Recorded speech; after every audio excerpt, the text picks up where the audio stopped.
As Lucas Sjostrom washes another tray of cheese, her Redhead Creamery shirt brands every move.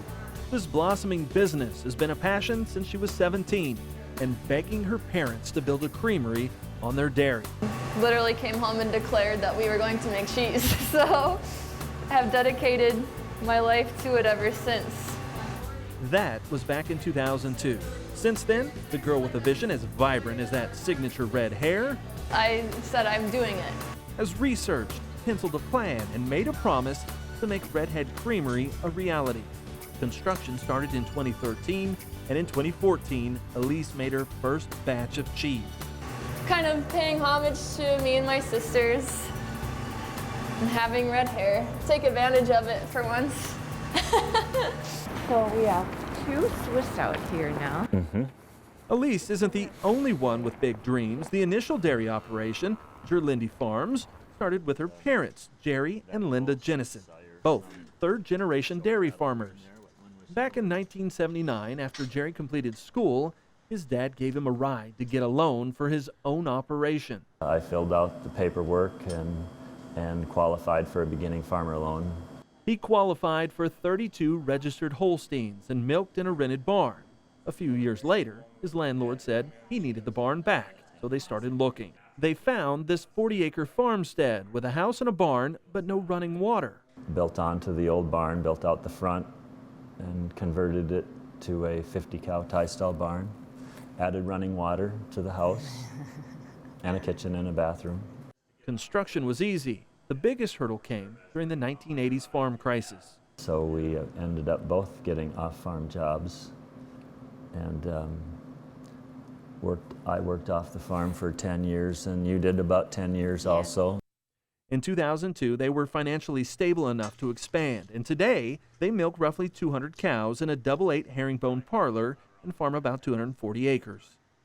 As they expanded, innovation has followed. They built buffer strips in the early 2000s ahead of the environmental curve. They stopped using commercial fertilizers other than lime, and all nutrients now come from the dairy. We grow BMR corn, and so we're applying enough manure to achieve 20 tons, but the last 2 years we're getting closer to 30, so we expect that we're probably short on nitrogen. They've added LED lighting and worked out a peak power plan to reduce electricity costs. The electric bill is almost exactly half what it was before we built the cheese plant.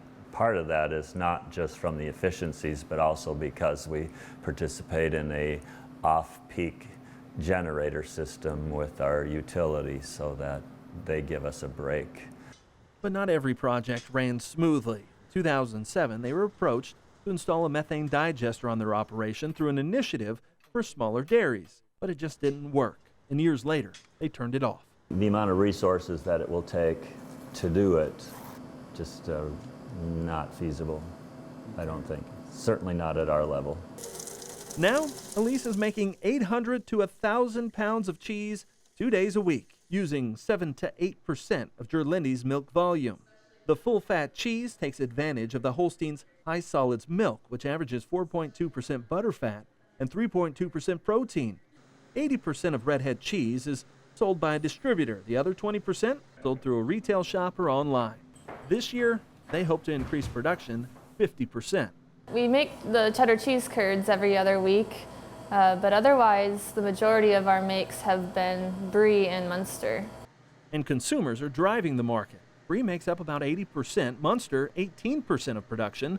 Both are considered fresh cheese that needs to be washed, coddled, and set in an aging room. Just because we were one of the first doing this style of cheese, there's not Brie or Munster really made traditionally in the upper Midwest. She looks just like the one. It's those bold ideas, learning by doing, that shapes Jer-Lindy Farms and Redhead Creamery.